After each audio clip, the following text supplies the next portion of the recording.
And on the panel tonight, Patrick Cockburn and Kevin Marsh, who are asked to introduce themselves. We'll run it as a public meeting, so we will find a microphone that works, and then we will pass it around. And when you have a chance, please say your interest, perhaps your name, and maybe you've been there, maybe you were born there. Please share that with the rest of us. But you've all kindly come tonight basically to answer, does the media have an inquiry to address, just as the politicos do? And of all the failings and successes, will it influence how journalists, many of you in the room, report future conflicts? So I will run it strictly to time. We'll end at 8:25, and we will address the second question second. But before I come to anything else, I'd just like to ask both our guests in turn to introduce themselves biographically and then answer us in the room, does the media have a case to answer? And move on to the next person. So Patrick, would you kindly introduce yourself biographically and tell the audience if the media has a case to answer? Sure, yeah. My name is Patrick Cockburn. I'm the Iraq correspondent of The Independent. I saw on the online advertisement for this, it says I'm the Middle East correspondent. This isn't true. Robert Fisk is. Robert keeps telling me people think he's dead because they keep seeing that I seem to have his title. Not that we either of us care very much about it, but I'm in fact the Iraq correspondent. And I've been going to Iraq since about 1977 and spent, I suppose, about half my time there since 2003. Does the media have a case to answer? Sure. I mean, first of all, the media always has a case to answer on almost everything. On Iraq, yes, but I think one has to be careful of which part of the media has a case to answer and what sort of case it is. I noticed particularly in the States, doing the odd meeting, having published a few books on Iraq, that sometimes we'll get up in the audience and say, why is this the first time I've ever heard the truth? Why can't our own media tell us the truth? But not quite true, actually. I thought that if you wanted to cover the actual events of the Iraq War since 2003, if you want to know it, if you knew which American correspondents to go to, British correspondents to go to, you could have a pretty good idea what happened there. The sort of talking heads back in New York or Washington, or on occasion, not quite so bad in England, generally appalling. Experts produced who were never experts, experts who'd never been in the country, I thought pretty bad. So I didn't think actual coverage of the war by day-to-day reporting, not too bad. But again, in contrast to reporting immediately before the war, almost notoriously bad, in the case of the New York Times and some others, in the run-up to the war. And I'll talk a little bit, perhaps later, about the actual coverage of the fighting itself. Thank you. Kevin Marsh? Yeah, I'm Kevin Marsh. I am currently the executive editor at the BBC College of Journalism, but at the time the war broke out, and in the run-up to the war, I was editor of the Today programme, so during the whole period from the September dossier through to well, 3 or 4 years, 3 years all up. That said, I did kind of feel a bit of a fraud sitting alongside Patrick and actually looking around at some of the faces in the room, because I'm no Iraq expert. I've never been there. I don't purport to know a huge amount about the place. I'd never had a huge experience of the place any more than many members of my audience had when I was editor of Today. But of course, the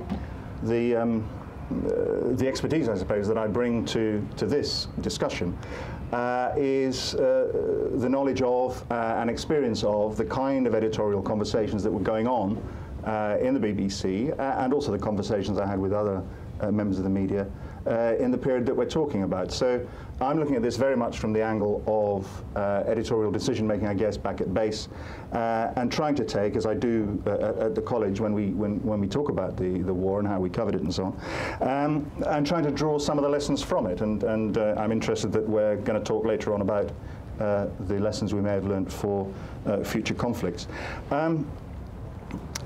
I almost entirely agree with Patrick that I think some parts of the media do have quite a bit of accounting to do for the way in which they've covered the war. But I think the media as a whole, both the press and broadcasters taken together, in that kind of amorphous, sort of unseen hand kind of way, taken together, have done a far better job of accounting for the reasons why we went to war and of bearing witness to the war than any of the official inquiries to date have done. And I think if you want evidence of the need for and the serious intent of and the existence of whatever we want to call it, a fourth estate, if you will, certainly the place, that part of the public sphere where we have our kind of public debates, then I think the press has actually acquitted itself pretty well. I have a number of exceptions. I do think we all know the problems the New York Times got into in the run-up to war. There was clearly a huge amount of information being planted there, which was verging on the, and the way in which it was treated was verging on the disreputable. I think, and I'll get into a lot of trouble for saying this from a lot of close friends, I think the way in which the lobby early on in the run-up to the war was orchestrated, I guess you would say, by Alistair Campbell was not the lobby's finest hour. And I do think that in reporting the war itself, it would have been better to see a greater commitment from more news organisations, certainly here in the UK, to keeping a permanent presence in Baghdad and making possibly more efforts than they have to report independently from Iraq. So, rather like Patrick, I think it's a bit of a mixed case, a bit of a mixed bag. But I have to say, having followed first the Foreign Affairs Select Committee inquiry, then the Hutton inquiry, then the Butler inquiry, and now the Chilcot inquiry, I have to say I think the media taken as a whole have done a damn sight better job than any of those four inquiries so far. Thank you both. And as an audience, our chance to ask questions is coming just after this next section that I'll ask our guests to address, and then it's to you if you're hearing things you disagree with or agree with. Well, can we all go back in our minds to 2003 just to start the conversation? It seems to me there are it's worthwhile us reporting the run-up to the war. How did we as journalists report the run-up to the war? That was the Gilligan two-way on the Today programme. You've already said, Patrick, there was a difference in answering questions prior to 2003 and after 2003. Factually, the first American missiles hit the targets in Baghdad on the 20th of March 2003. Please put yourself at that point and spool back about 6 months. Machinations at the United Nations, an inevitable drumbeat of war. Patrick Cockburn, how was that 6 months reported up to the 20th of March 2003? Well, I mean, notoriously, I mean, there was credulity about all the claims of weapons of mass destruction. Although it always seemed to me pretty obvious from the beginning that if they really had believed in them, they wouldn't have been attacking Iraq, you know, for the very obvious reason that you don't see much enthusiasm for attacking North Korea, because one's fairly sure they do really have them. So credulity there. Also, remember, I think Blair and the others thought quick, successful war, and nobody's going to remember this. I mean, an awful lot of chickens come home to roost on the back of a not successful war, which would remain very much in the henhouse if you did have a short war. And I was struck here and in the States that I covered the 2001 war in Afghanistan, and with a lot of other correspondents was north of Kabul in the Panjshir Valley for 3 months before and during the war. I thought actually that war was much worse reported than Iraq, in that actually there wasn't much of a war that I ever saw, because the Taliban just disappeared. And this had enormous impact in Washington and here. I thought that, you know, people said they believed, everybody had said Afghanistan's going to be really difficult because it's really easy. They thought Iraq would be the same thing. And as a journalist working at the time, did you write that there were questions over the 45 minutes claim? So I'm asking you to go back to 2003. I thought it was complete rubbish. Did you or your paper say that? Oh, I think so, yeah. I mean, I can't remember.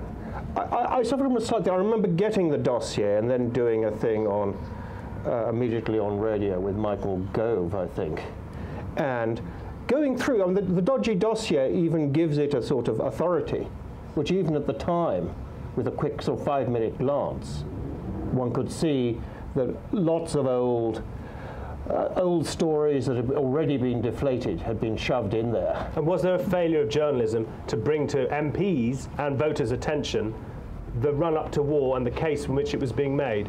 Do we have a serious question to answer about the way information is given to the lobby, given to the journalists, and then disseminated? Is it proven by that period of time, 6 months prior to March 2003? Could people have been tougher? Of course, difficult to prove a negative.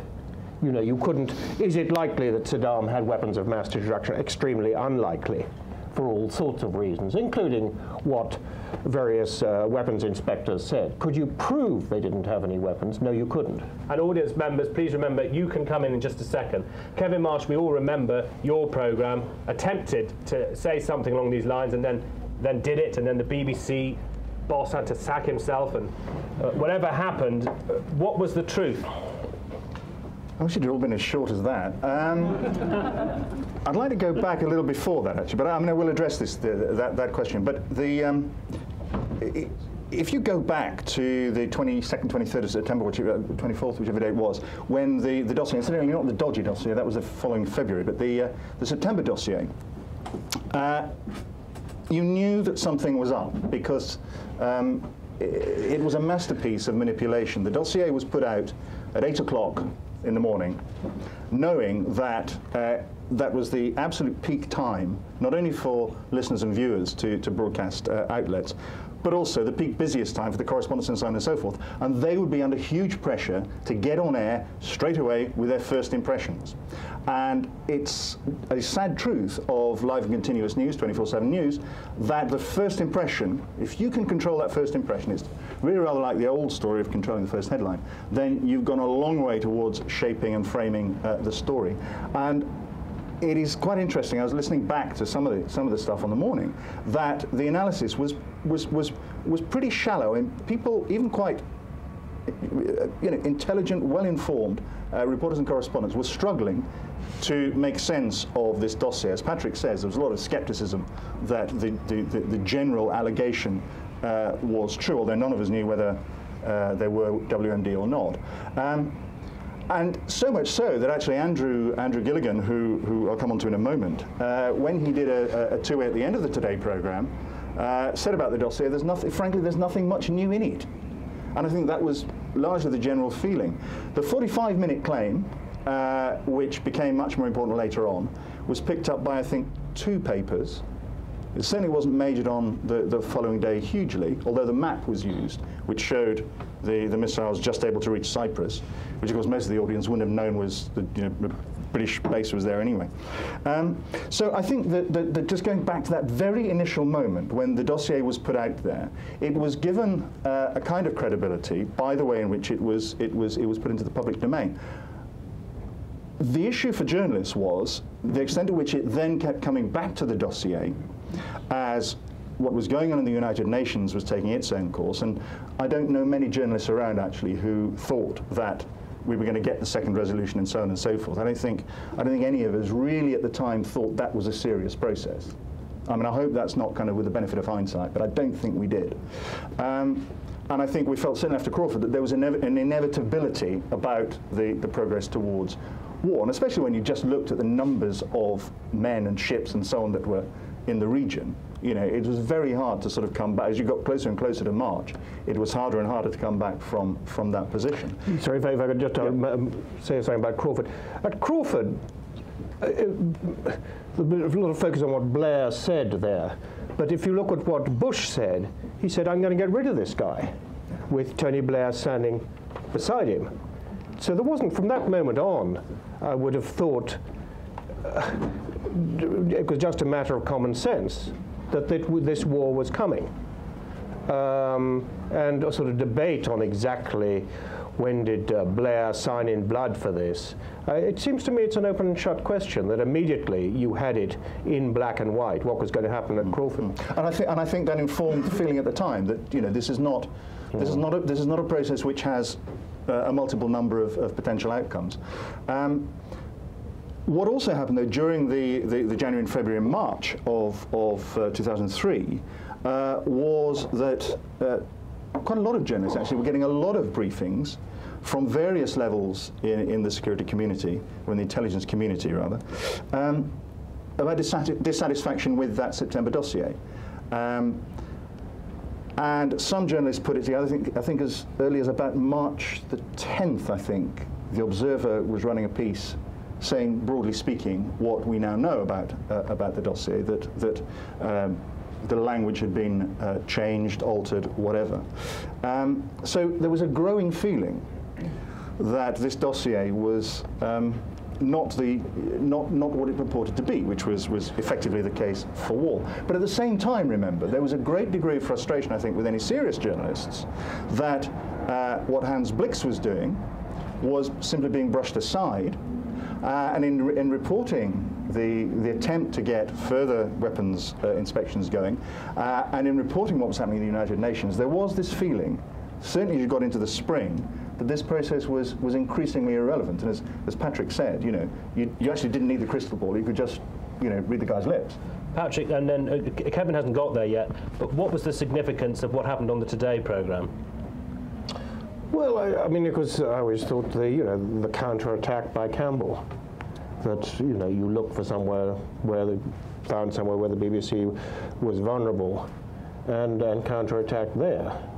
Not too surprising. I mean, that was the business he was in. But I don't think that, you know, one of the things I found frustrating about covering this war is that there's a British obsession about the dodgy dossier, this very sort of dreary document. Exactly, you know, what Alistair Campbell did, I mean, the way, things like that. And then for long periods afterwards, it's all seen through this prism of what happened in those few months, and actually diminished interest in what happened later. Interest in what Tony Blair got wrong then, what he didn't get or what he didn't get wrong, and very little interest in what he got wrong later, which in some ways was more serious. So if I take that as a cue then, to ask you in the audience if you want to respond to this before we move on to events after March 2003. So this was an attempt to conjure up where we were as journalists and as readers and listeners and viewers. Do any of you want to comment? And will you shout? Because there's no microphone. We use the mic anyway. We use the mic anyway for theatrical purposes. To give you something to hold to. It's fine. And please do introduce yourself. I know you're very famous, but please say who you are so that everyone else can share in your glow. I shall try to project. Very good. This is recorded. Okay. I don't know whether this is being heard around the room or not. It's not my normal business to praise the BBC for its Middle East coverage, as Kevin will know. But I have to say that I agree with the panel so far, that I think that in the run-up, let's talk about the run-up. Speak louder, please. Let's talk about the run-up to March, the invasion. If anybody read the serious press, if anybody read The Guardian, or The Independent, or The Financial Times, or other specialist magazines, or listened carefully to the BBC and to the intelligent people who were talking on the BBC, there was one, absolutely no question, from October onwards, when I took my last trip to Iraq, and I went for the Scotsman, actually, to Iraq in October of 2002. There was no question, one, that there was going to be an invasion. You would have had to be somehow ignorant with cloth ears not to know that it was going to happen, for the reasons that Kevin has partly described, the build-up of troops, Blair's attitude, what had happened in America between Blair and Bush. The second thing was that it must have been evident to anybody, again without cloth ears, what the intelligence community was saying, what military people were saying, what politicians who knew about the Middle East were saying, and what the many of us who had actually been to Iraq were saying was that, you know, this was going to happen and it was going to be a disaster. And was that your job? Wasn't your job to tell us if the evidence was there? I'm saying it wasn't only my job, I did it, but I mean everybody else was doing it as well. There was no quiet voice. This is not a question of people in the background saying that this was going to happen or wasn't going to happen. The consensus amongst intelligent people who knew what they were talking about, which was well reflected even on the BBC, and especially by the Today programme, was that this was going to happen and that the reasons for its happening were bereft of any sense, intelligence of in either direction or motive except for Blair's desire to go along with it. And you in the corner, speak up, don't bother with the microphone, it's pointless. Just shout very loudly. Shout very loudly? Yes, please. I can't shout very loudly. I used to work for the BBC. No, not another one. Well, what's your point in the nicest possible way? My point is, I want to ask Patrick, how much, I mean, the whole Iraq thing was a work of fiction from the beginning, but I wonder how much of it was a complete misreading of Saddam Hussein, a right royal bastard, particularly with his own people, the Marsh Arabs and the rest. But the idea that that man would have thought, even if he'd had WMD up to his eyeballs, would have thought of using them outside his area strikes me as absolutely cuckoo. Nobody ever read Saddam, and I wonder what Patrick thought about that. I don't think they really read Saddam. I don't think they... there was another very simple thing, that when you heard what was being said about Iraq outside Iraq at that time, you had got the impression of a sort of quite powerful country. If you were inside Iraq, you realized, you know, that it was this impoverished, wrecked country which had never been that developed, and where the economy had been ruined by sanctions, where nothing much worked, where Saddam raised these sort of enormous armies which never fought for him. I mean, they didn't fight in... If the Iraqi army wasn't going to fight in 1990, when it had a few, 1991, when it had a few modern tanks, it certainly wasn't going to fight later. And it was sort of fantasy. I mean, I remember once seeing a march past with Saddam in central Baghdad, and you used to, from a long distance it looked quite impressive, of fellows sort of marching along, sort of on a guard, with white gloves on their hands. But when you got really close, you realized that they weren't white gloves, that they were white socks, white sports socks on their hands, because Iraq didn't have any white gloves, you know. Of course, the Iraqi television cameras kept far enough away, so it looked like as they were all, as this was the sort of Coldstream Guards. And on that, in the corner, you raised this, do you feel that we as readers, viewers, were not briefed on this basically rather cardboard regime which didn't have weapons? If we had had our own independent sources of information, would that have helped? Is that where you're getting at with this question? Well, to a degree, but my principal thing was about Saddam himself. Saddam himself. Didn't do. I was working for Newsnight at the time and made some of these points in the pieces. But no, I was... In fact, the complete misreading of this unpleasant gentleman who ran the show, the idea that he would ever have threatened us. Could I just ask you to say, are you saying misreading equals misreporting? Because we're here to answer that question. Do you think Saddam was misreporting? I just realised that I left my bag down there, and there's something in it I might want to... Sorry, could you... So that microphone's working, but this gentleman's talking. Are you saying that Saddam was misreported? Well, I don't think he was looked at seriously enough. It all became a matter of dossiers and 45 minutes and all that stuff. All I'm saying is that the idea of the man who was running the show... Yes. Well, I was asking Patrick. Yeah, I think, David, I'm just thinking, I think at that point Saddam had been so demonized, and I admit that, you know, if you're going to demonize somebody, that Saddam is not a bad place to start. But it meant that what he was saying was never actually looked at. And the degree of threat he posed was always exaggerated. And what he did say, if there was anything in a long speech which could be interpreted as a threat, then that was the only headline that appeared, and almost nothing else. So the presentation of Saddam as a both sort of demonic and mad was completely exaggerated, and you didn't, and actually nothing else in the speeches ever got much reported. In fact, Saddam wanted to keep his head on his shoulders, you know, kept wanting to emphasize Iraq's Pacific intentions, which of course they were Pacific, because he had a very good idea of the state of his own armed forces. So the two of you are agreeing, coming to you in a minute, that there was a misrepresentation of Saddam and his power. And then, like Kevin Marsh, you earlier said that back home you felt the lobby was spoon-fed. I'm speeding up what you were saying, but in the interest of moving things along, is that what you believe? We had a foreign affairs failure. No one really was describing Saddam correctly. And are you now saying that back home, puppies with their mouths open were receiving food in the parliamentary lobby? I think it's one of the unfortunate features of the lobby in the 94 to 2004 era that they were inclined to behave in that way.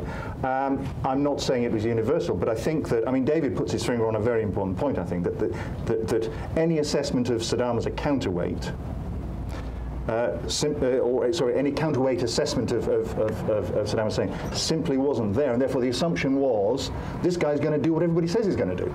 On the other side, I think that there were some members of the lobby who, uncritically, because of the promise of good stories and another exclusive next week, did find themselves in a position, not quite in the sort of Judith Miller guise, but in the New York Times, but did find themselves in the position of, well, acting as a sort of an amanuensis for number 10, basically. Yes, at the back there. Yeah. You might want to introduce yourself. And my name is Nahed Abu Zaid. I work for BBC Arabic Television, and I have to declare my hand here because I'm an Australian Lebanese citizen. Came here to work for the BBC and found myself in the middle of it right from the beginning. I came in 2001 towards the end of it without knowing much about the British media scene. I felt I was basically thrown a fireball that I need to deal with, torn between these various identities of mine and the various upbringing that I've been fortunate to have. I was Australian and then British. The question was here, does the media have a case to answer? To me, does the British media have a case to answer? Because if you look at the media scene internationally, yes? I'm just going to say, that's great. Can I take your question and come back to you later? I think you've just framed it perfectly. Could I just take that question that you've answered? Sure. Because I'll come back to you later, because David Rose has joined us, who was working at The Observer over many years, an investigative journalist for Vanity Fair, author of 5 books, including Guantanamo, The War on Human Rights. The Observer supported the war, if I remember correctly. The Guardian was against, and The Observer wrote an editorial in favour. Is that correct? It is correct. So you've joined us as this question has come from the audience. Would you reflect on that? We've been trying to paint the picture up to 2003, and we're about to move on.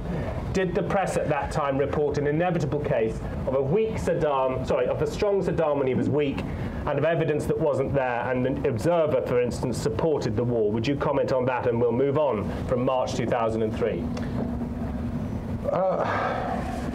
First thing, I'm terribly sorry I was late. I thought we were starting at 7:30, so my sincere apologies for that. I mean, that's a very big question. Welcome.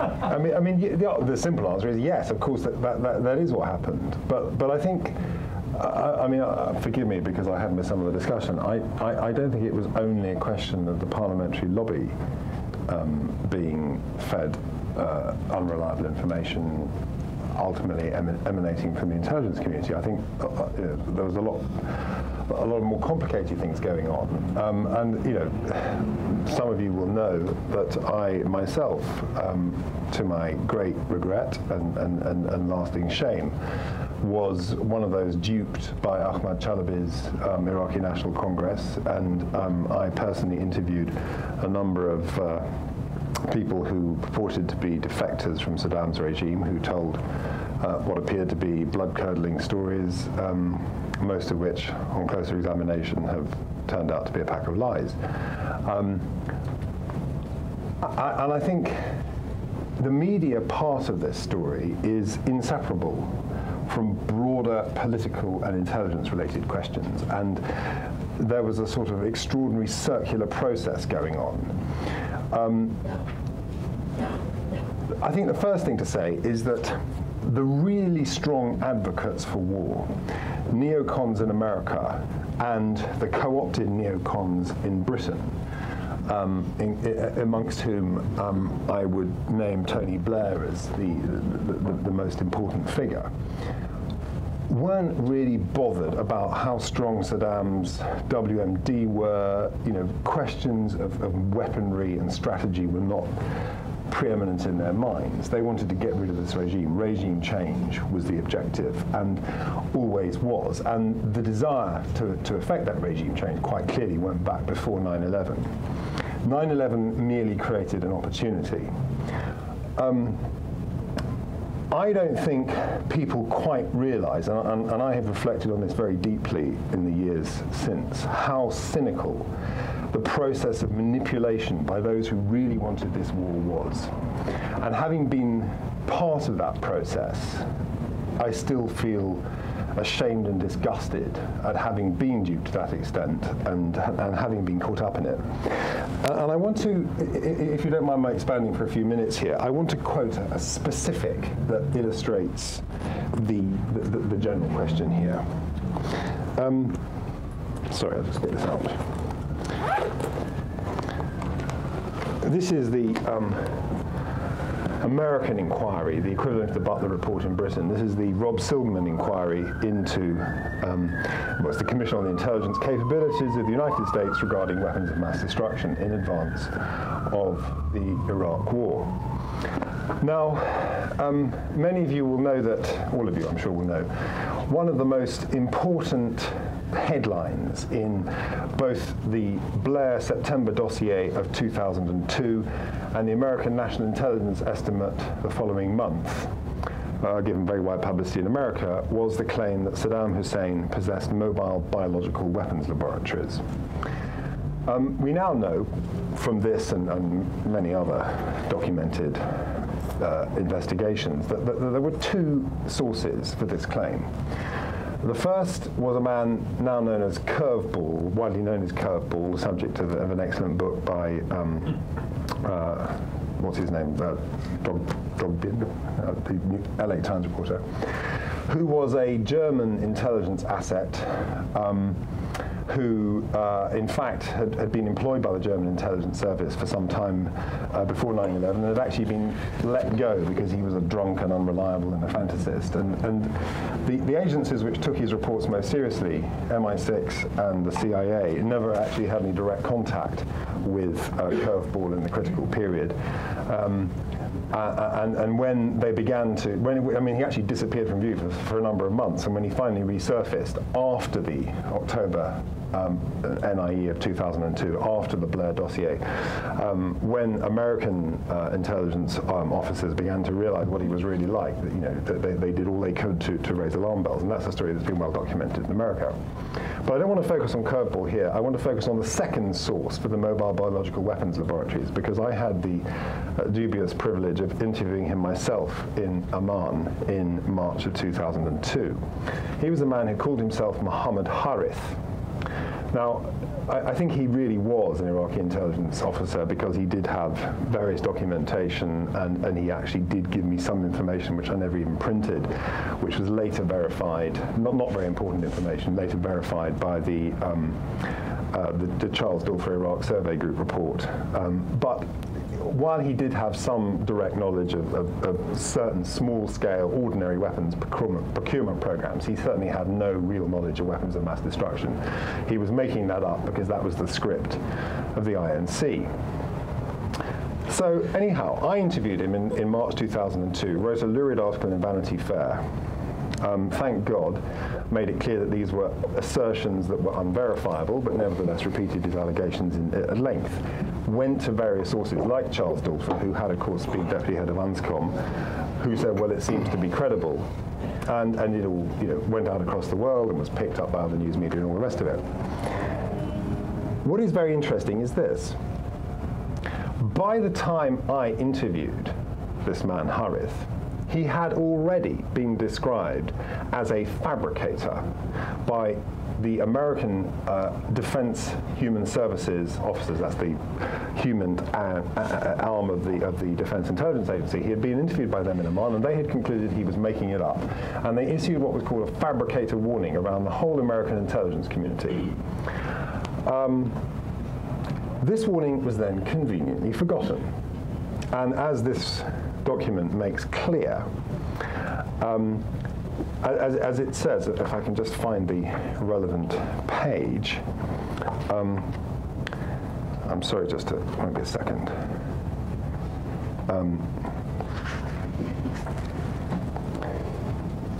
It says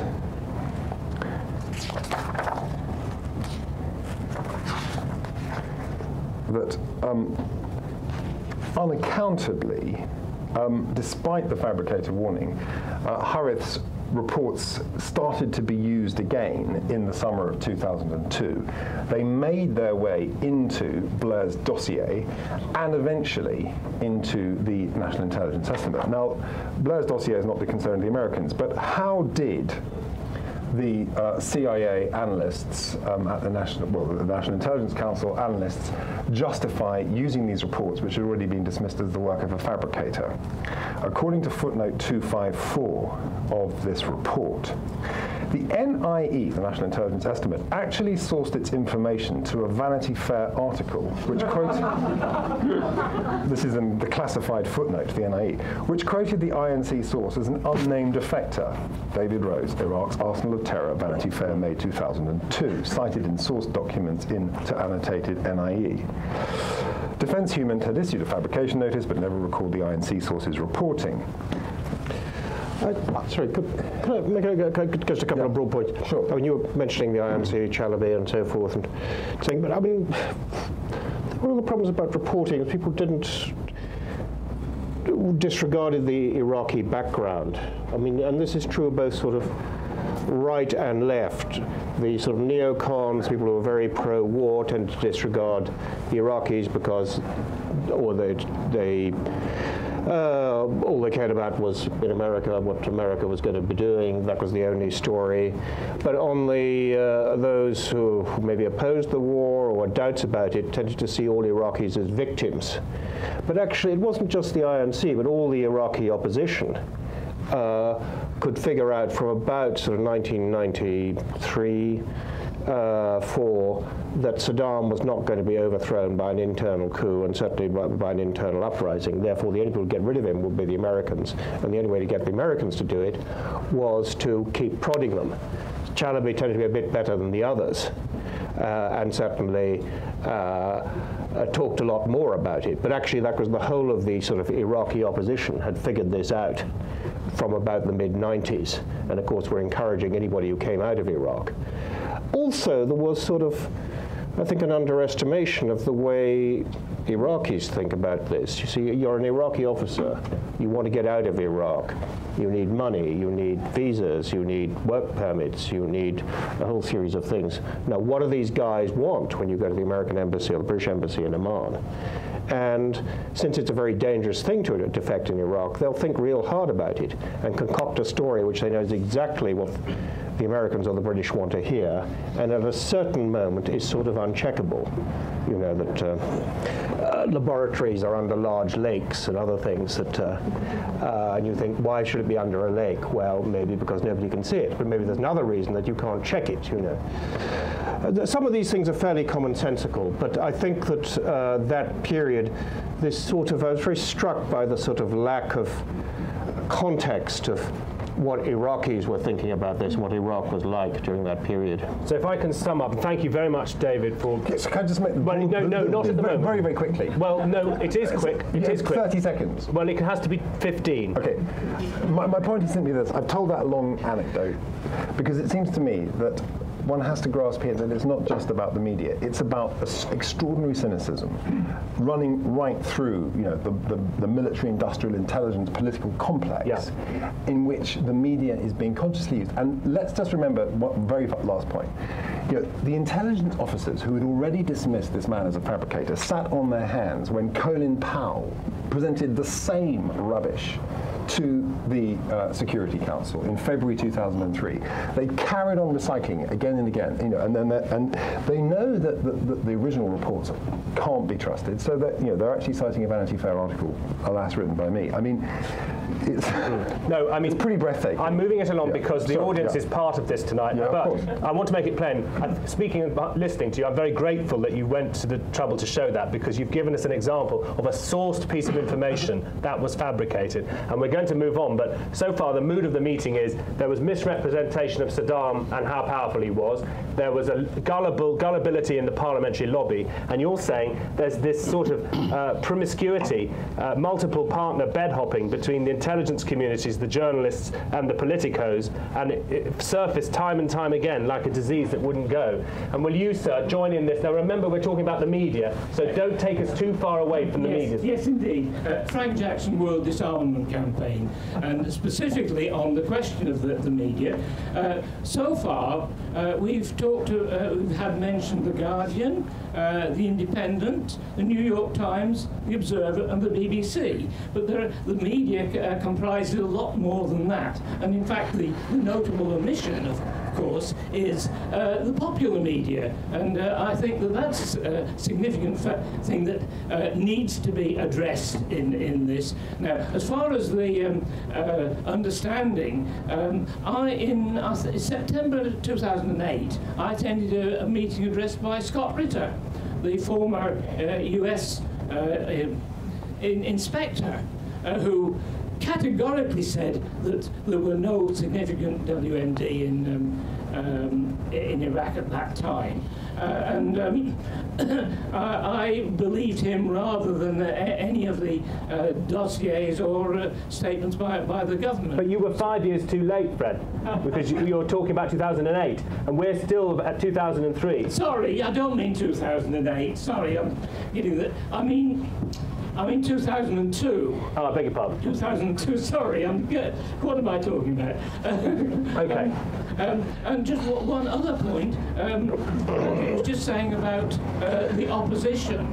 But there was a letter. I've met a number of Iraqis in this country, and there were a number of Iraqi academics now in this country who wrote a letter to The Guardian very clearly saying that they were totally opposed to any external attempt to overthrow Saddam, despite their opposition to him. Quick reaction down here, and then we're going to move on to after 2003. Yeah, well, one thing, you know, not just what Scott Ritter said then, but, you know, the best source on weapons of mass destruction should have been General Hussein Kamal, who was head of the Iraqi defense industries, was son-in-law of Saddam, later who defected to Jordan in 1995, was interviewed and said, yeah, I gave the order that all these weapons should be destroyed. Now, this was concealed right up to, I think, about 2004 or 5. But they did actually have the top Iraqi, who was, at that point, a defector, who told them what order he had given. So, you know, one can go around, you know, how much they deceive themselves. I mean, that's the sort of thing that the Chilcot should have asked Blair to cut through all this sort of cloud of misinformation as to why they did these fellows who turned up in Amman and so forth, but at one moment they had the man in charge who'd actually given the orders. And this they concealed very, very carefully before and during the war. Kevin, Marsh, we're about to move on from 2003. Is there anything that you didn't say, or would you like to I think it is worth pointing out that, and I was struck by the references to the UK media, it is worth just remembering that as far as the UK media were concerned, their focus was on a fantastically serious decision that may or may not be taken, i.e. putting British people in harm's way. And I don't apologise for focusing most of my coverage on today on the political debate in Parliament, interviews with Hans Blix, interviews incidentally with Scott Ritter, who was on the program, on my program, almost as often as John Humphreys was. You know, I don't apologise for focusing that debate around the very important decision that had to be made by our elected representatives, because I think that is the kind of is the job that we had to do. But I'd say this too, that by March, the noise, also actually before March, late February, March, and certainly during April, the noise from the intelligence community about their dissatisfaction about the way in which the case for war had been framed was deafening.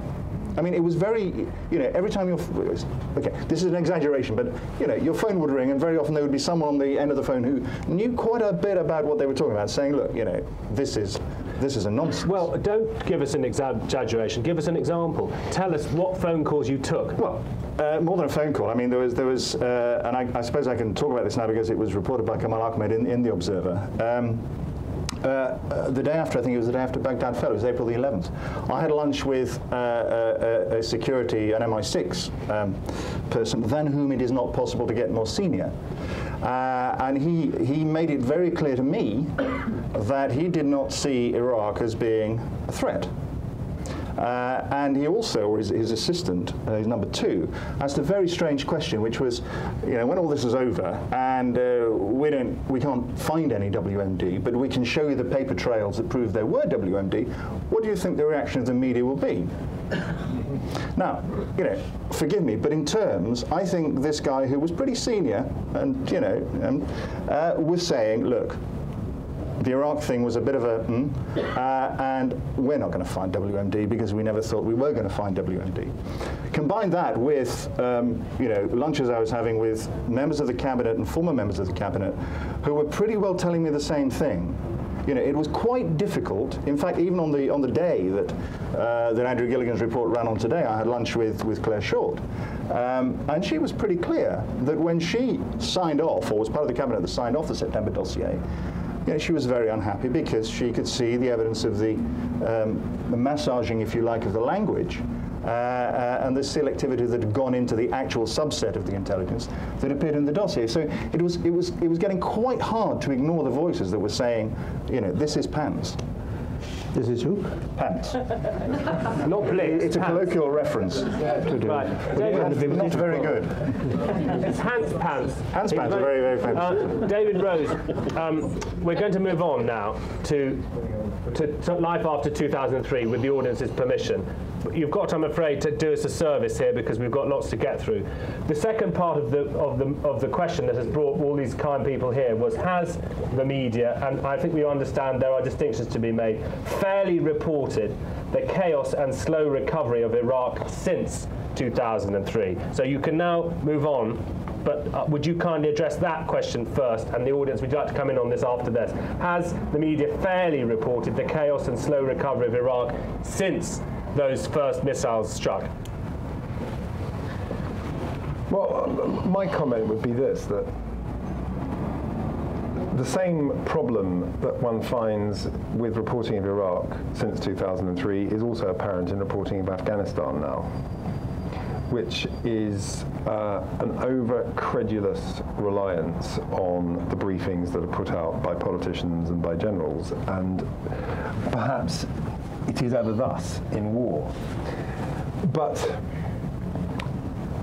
it strikes me that certain events are given, and buzzword slogans acquire a currency which bear little relationship to what happens on the ground. I mean, you know, the great counterinsurgency buzzword now, this great body of counterinsurgency doctrine that has emerged in the last few years, thanks to people like Andrew Exum and David Kilcullen, and Seth G. Jones, who now all have lucrative positions with General McChrystal in Afghanistan. I mean, and you hear Brown saying this, you hear all kinds of people saying this, is protect the population. And we're told that, you know, stability has been restored to Iraq, a pretty questionable stability, you might think, because the doctrine changed, and with the surge, the emphasis was on protecting the population, and now we're doing this in Afghanistan.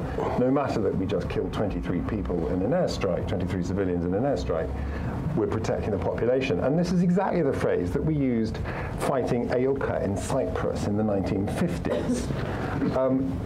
It's the sort of phrase that, you know, it was used with the Mau Mau. It was, of course, used in Malaysia.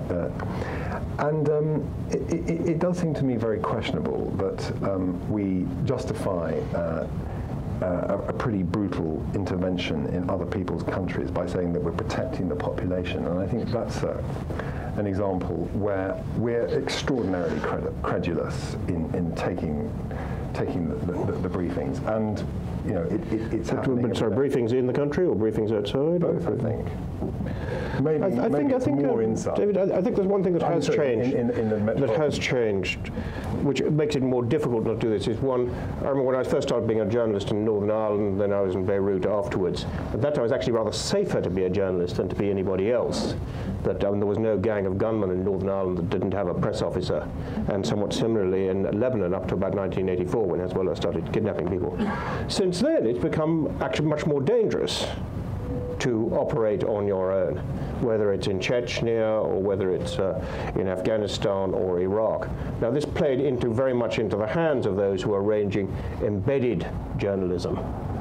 So the sort of stories, the sort of briefings had a greater potency, particularly with television, because television tends to be sort of a heavy brigade, and it's more visible and so forth.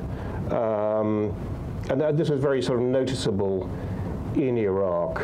I remember very briefly, 2004, the US Marines attack Fallujah. Most of the media there gets embedded, often do very brave things, excellent reporting of the fighting. Most of the city is destroyed, several thousand people are killed. So but at the end of the day, the city falls, the Marines have won. About day 4 or 5 of this attack, this is November 2004, the insurgents attacked Mosul, a rather larger city in the north. There aren't any American troops as they go on to Fallujah, and therefore there are no embedded journalists. And they capture it.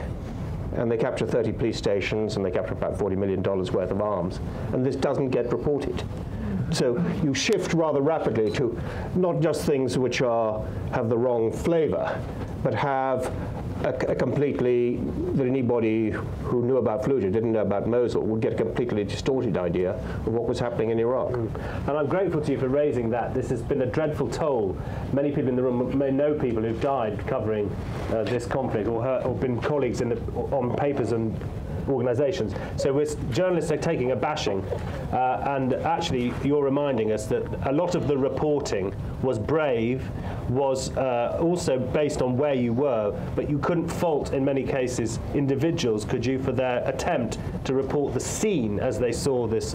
Well, you could, but eventually, you know, television and so forth, as it became obvious that Iraq was a very dangerous place, were pretty happy with these embeds, which is nothing wrong if it's only one source of reporting, but is wholly a distortion if that's the only information you're getting.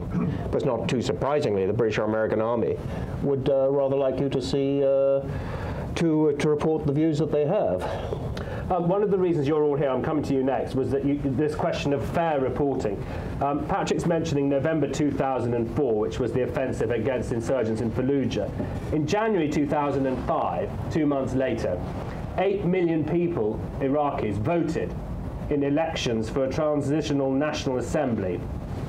And this, I wonder if you would address this as we move on. Have the media now reached a point where it was so anti the war that things that were happening that were remarkable were somehow not being fairly reported as well? So I wonder if you'll take that, and maybe you're of interest in this question. Would you kindly introduce yourself and take us along?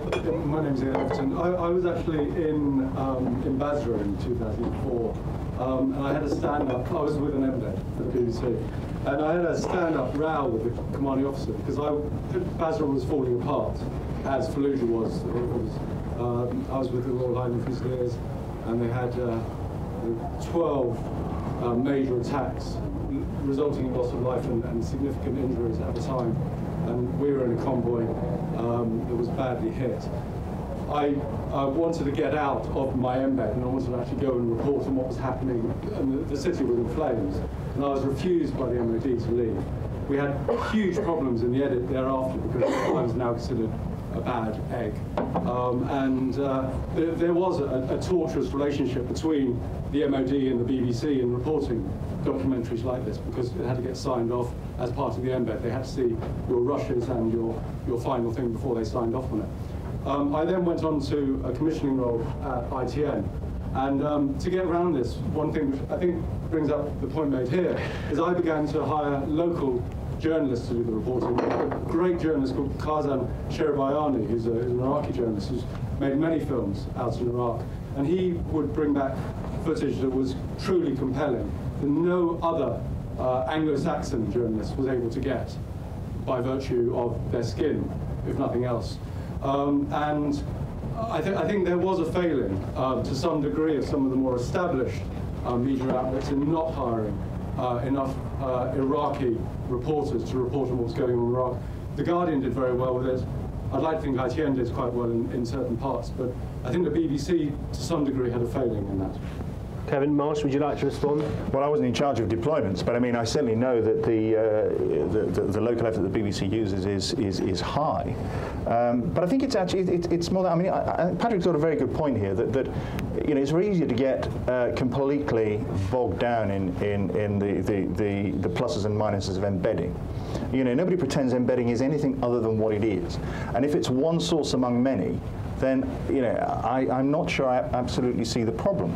And the other thing about modern journalism, and certainly modern broadcasting, is the way in which it can eclectically choose, pick, assemble its information and its reports from a whole range of sources. I mean, this idea that you know, you're stuck with the one reporter and the one point of view and the one framing. It just ain't true of modern broadcasting. And I think it's very important to understand that. It's also important to understand that although the importance, you know, I would not wish to underestimate the importance of bearing witness to events and reporting back on those events as accurately and fairly as you can. Don't forget that especially in a 24/7 media environment, the power of interrogation is very strong too. That it might feel quite unsatisfactory to be interviewing the commanding officer, the politician, the person in charge or whatever. But with skillful interrogation, skillful questioning, that is still a source which the audience can use to make up its mind about the other reports it's receiving. So, you know, it ain't that sort of monocular view that I think we can sometimes fall into the trap of thinking that it is. And I'll come back to you in the closing minutes when we're going to ask if anything's changed in the reporting of future conflicts, because your opinion will be very valued there. But David Rose, would you respond to our friend in the audience there? He's got questions about embedding because he was there and he was worried about how it was going. But, you know, does the question fairly suggest there's a newsroom question to be answered and there's a foreign reporter's question to be answered? And you've said you were duped and you've been very honest, but do you suggest, should we take away from this, there's two questions really, the people who are in the field and the newsrooms buzzing with all the influences and possible prejudices back home? Well, of course, in the newsroom, I mean, there's all kinds of other inputs, and they are coming from places like the lobby that we've already mentioned. I mean, I think when you do have a situation where it's very difficult for reporters to get anything, or at least for white reporters, to get anything other than embeds in country or, you know, just reporting from the capital, then, you know, the danger is increased because you've got your political agenda being driven from the defence establishment, from the political establishment back home. It becomes all the harder for those other views to be heard in the way they should be. Yes, over here. But I think there's a little practical problem which I think is very important here, which is that in any story like this, I think what actually, in my experience, happens on the ground is something like Baghdad. There are quite a limited pool of people who know quite a lot about Iraq. And good reporting tends to come from them. It's not just Anglo. If you're Anglo-Saxon, it doesn't matter. If you know the story. I mean, for instance, the BBC reporting, and I don't mean this as a fling at the best reporting came from people like Jim Muir and others who've been there quite a lot. You had other guys who turned up in a very dangerous place with security men saying, quite rightly, you can't go out, who read the wires, don't add very much. Now, actually, good reporting comes from people who are there a long time and have been there before. And you can't really increase that pool very readily without hiring other people who know a lot. Now, unfortunately, in newsrooms, in newspapers, and when I've been back here, I've always noticed this, that people say quite gaily, let's send young Smithers out because, you know, he's a go-ahead young fellow and he wants to do it and so forth.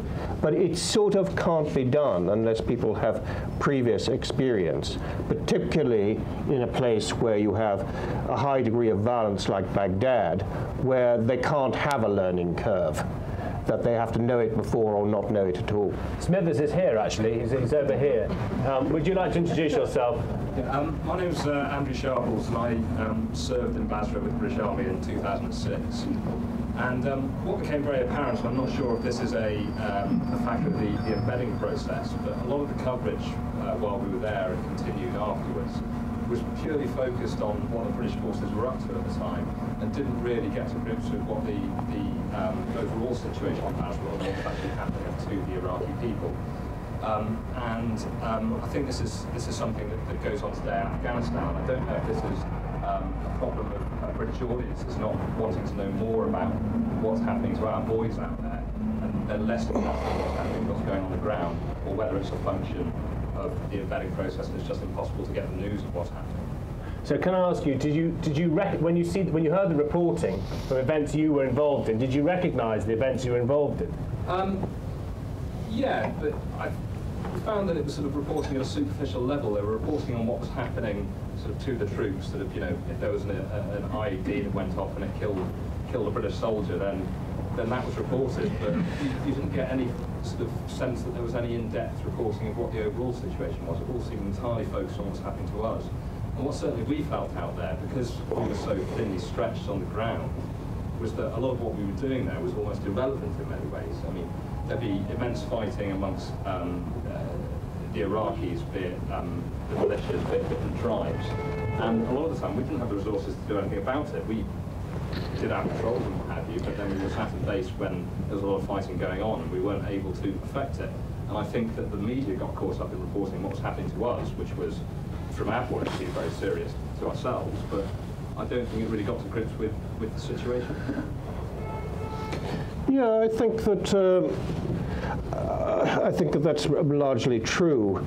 I don't go along with the thing that, you know, if you can't find things out, if you're a, you know, if you're not an Iraqi. I mean, you know, for instance, who controlled what in Iraq? I always used to go to local transport companies, truckers, both in Iraq and in Afghanistan, who always have an encyclopedic knowledge of who actually holds which bit of road and what's dangerous. Of course they do, because it's their trucks that are going to be burned, and they're the guys who are going to get kidnapped. So, I mean, there are lots of ways you can get around the fact that maybe you can't go there yourself, it's too dangerous or something like that. I think that was true, particularly, I mean, there's a point that you made earlier, that actually the British reporting of Iraq, you compare the British offices with the, not the BBC, which had a big office, but the others, really didn't put the kind of resources that the Americans put into it. And just to ask you to address this, do you think that it's been fairly, the chaos and slow recovery was fairly reported? No, because I think that, you know, there were always two wars going on. One which was the Sunni community against the Americans, largely the insurgency, and also you had what was effectively an Iraqi civil war between Sunni and Shia. These two were interconnected at various points, but there were two different conflicts going on, and ultimately the second was more important. And that wasn't really reported. I mean, Iraqi politics is real complicated. You know, there is a certain moment when you can see your readers, you know, as you have one more exception and so forth, are going to think, I wish I hadn't started reading this article. Right. Now, I think, hold on, one second. Is this close to what point you're raising? Here's one of Britain's most experienced journalists telling us the readers won't take another faction. And you're asking for more depth as a former soldier, and the journalists are telling you the public ain't going to read it. Are you surprised, disappointed? Is that what you've come here to answer for yourself? I think that is disappointing. I think that you're obviously a very experienced journalist and have a better idea of the audience than I do. But I think that if you do deal with it on that level, then you're being reduced to superficial reporting, and you're not really explaining what's going on. When you get to that point, then what's the point of it? No, I'm sorry, I've been slightly.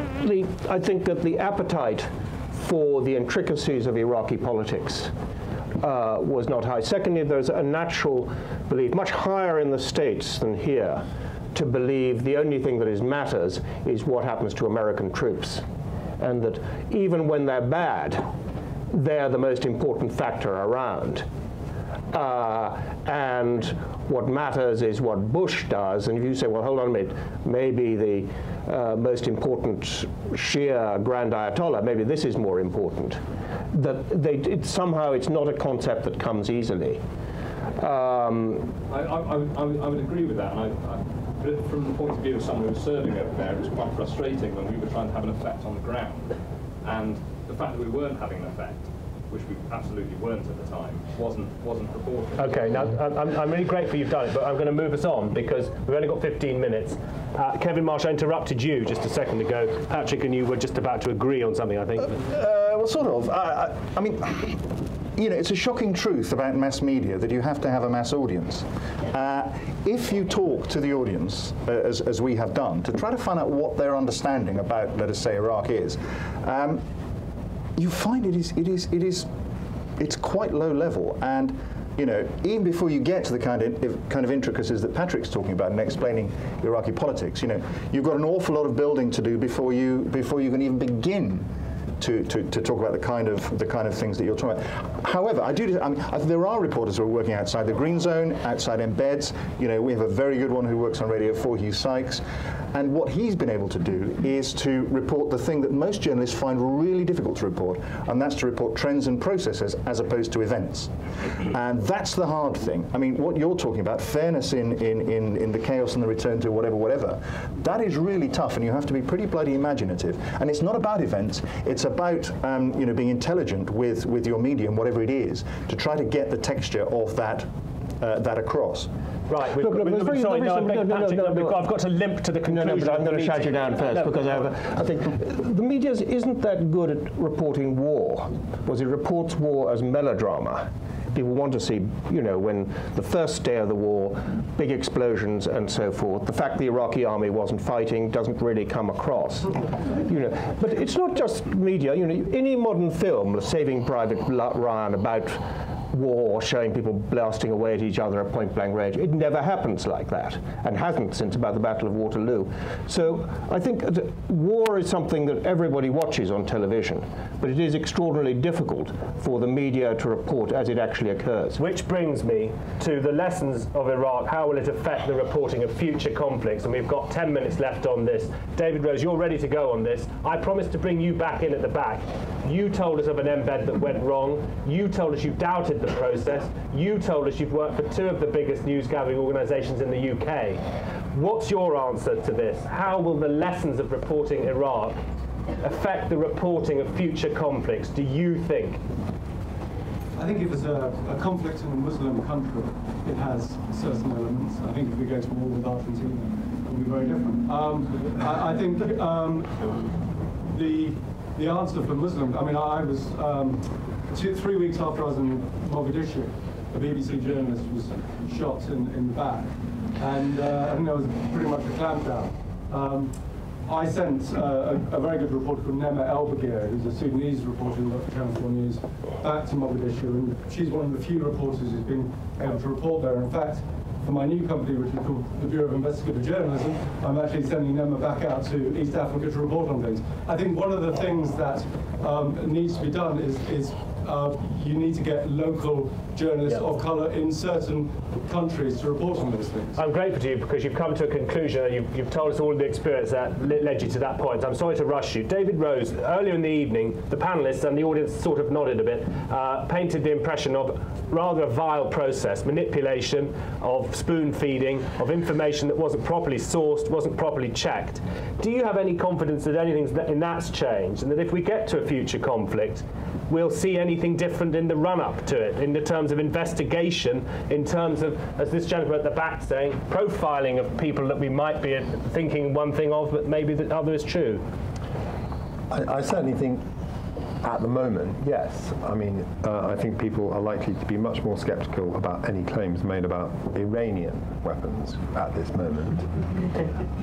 But the claims may be true, but the public may be more sceptical. Well, I think there's more scepticism amongst the public, amongst the media. I think selling a war against Iran right now is going to be a lot harder. And I mean, I think if we take, for example, the question of Hamas and the recent assassination of Mahbub, people are saying, well, apparently he's supposedly been trying to import these Iranian missiles into the Gaza Strip. Well, where are these Iranian missiles? Why has nobody got any photos of them? I mean, these are the sort of questions one hears.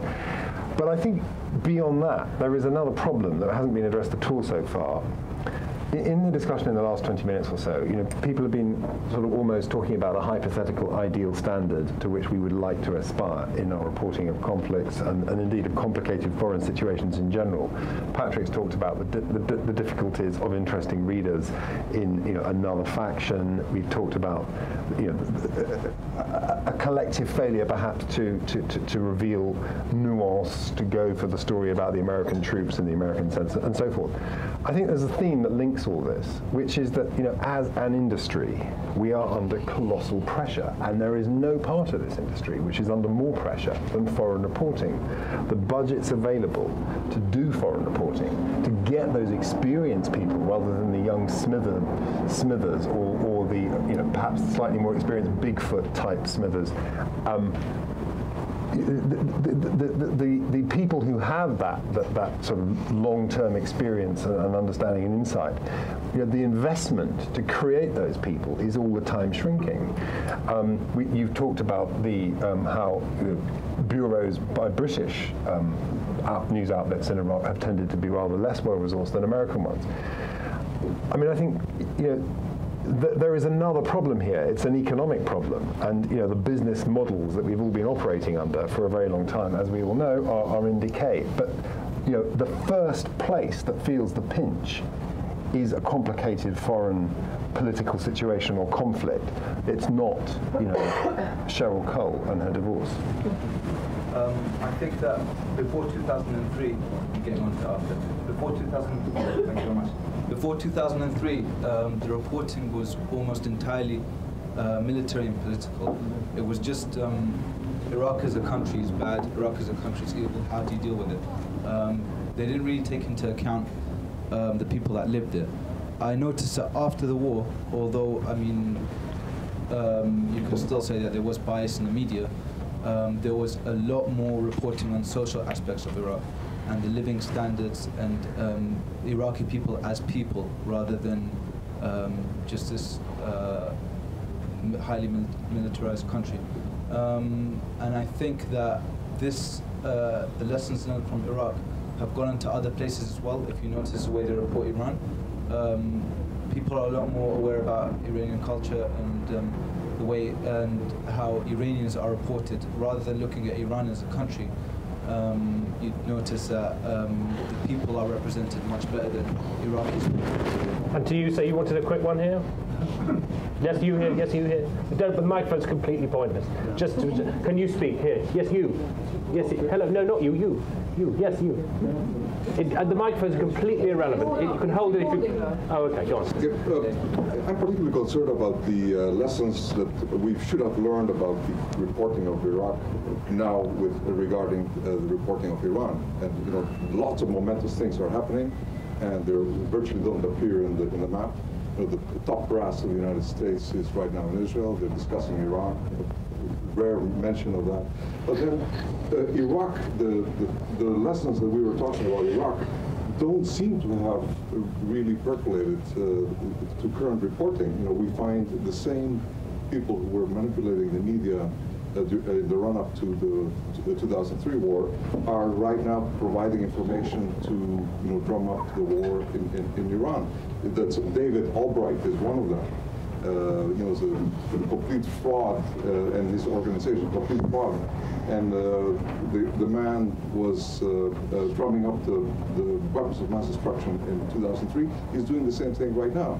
Julian Borger, or whatever you say, uses that without commentary. So you know, we're talking about lessons. I don't think that many have been learned. And those people aren't here to put another view, so I should say that they would probably dispute that. But will you take this point in general? Yeah, I think if I could take I don't think the actual reporting of Iraq was too bad. Once the war had started, people did their thing. What I thought was truly terrible throughout was tended to be the talking heads that you saw on television, more in America than here, but often here as well. I mean, just a very simple thing. You'd see somebody described as an expert who there's no reason for him to be described as an expert other than that he has a job in some think tank or so forth. And that tended to colour the reporting of what went on in Iraq or Afghanistan. The op-eds by people who've never been there and so forth. I mean, actually, Kevin, I was going to ask you. I mean, today it actually doesn't do this. It has tended in the past generally to have real experts. But I mean, looking at your competitors in the past, I mean,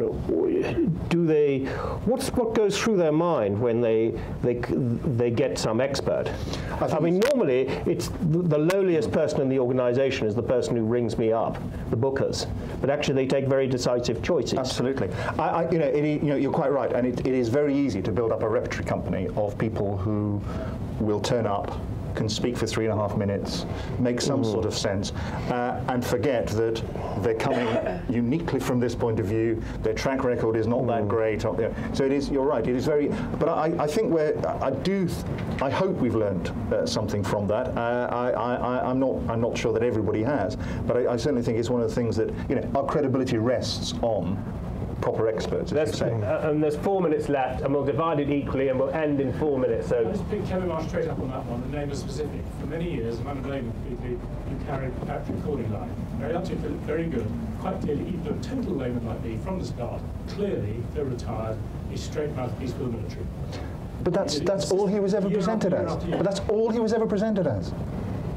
No, he was awful. No, I'm sorry, you're factually quite wrong. He was always presented as being here speaking for the military or whatever. He was never not introduced as other than the man who was in command of the Desert Rats. I mean, how much more obvious do you want to make it? He was giving views on how things were going. He was giving views on how the military would think things were going. That isn't true either. No, so just factually not correct. But you could go on. I think your point is that people were presented as experts, including someone. That's a particular example. No, it isn't a particular example because he was never presented as an expert. This is something that on the Today programme we never do. We never bill someone as an expert. But it could be that this gentleman is making a wider point. We bill them precisely as what they are, and it's for the audience to understand that's where they're coming from. But I think you're suggesting something that this type of person is used broader in other parts. Ask questions for his view on how things were going, as if his view on how things were going should be taken by the lay reader as a useful indication. Because he was speaking to former colleagues every day who are out there on the front line. Now, he's presented as what he is, but on no occasion did we present him as an expert giving a neutral view. Thank you for that. You're nodding. Are you satisfied with what you've heard? Okay, and to you here, yes. Yeah, I just wanted to ask about the BBC specifically, on what Kevin Marsh has said. I mean, it doesn't seem to me that, from what you're saying anyway, that lessons are already being learned. I mean, one of the things that I'm struck by in the discussion has been a sort of reverence of authority, and particularly all the information, however you introduce to people, is always coming from certain sort of authoritative sources or seen as such. And you even mentioned that when you started reporting more critical coverage, that was coming from the intelligence services itself. And your response to that question was also, well, we are presenting him as a military source. But I think, isn't the point that people need to be getting their news from wider, I mean... sure, and in the 3-hour programme, which... complex, if you like. Yeah, but in the 3-hour programme in which Patrick Cordingley appeared, there would be 5 or 6 other different views in that programme. Yeah, but I think, if you look at research, it's absolutely overwhelmingly, it's always coming from official sources. And if we want to learn lessons, surely that's a structural problem that needs to be. But sorry, hang on a minute.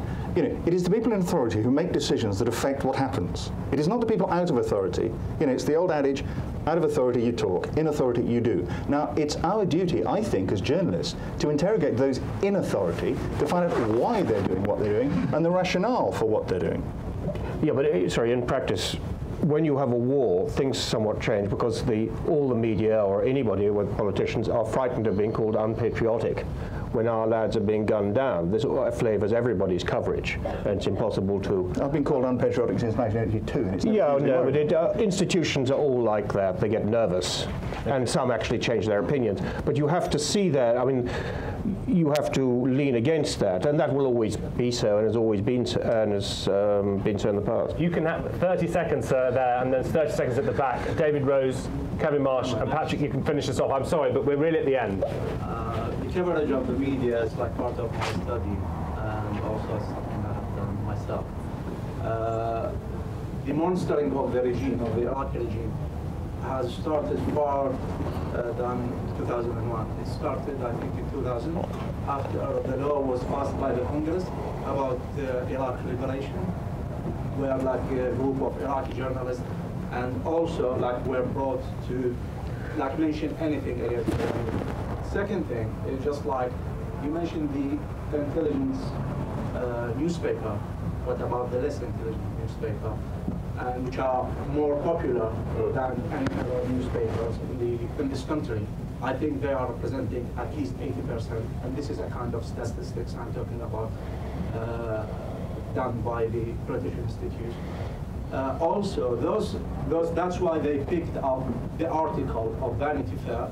That's why they are picking up another stories, such as those fabricated stories of this guy who was in Jordan, or by Ahmed Chalabi, because they are the most, let's put it like that way, sexy headlines they are making. So when Saddam's making a speech, they go to the bit where he says, I'm going to attack such and such, or getting the what after the what.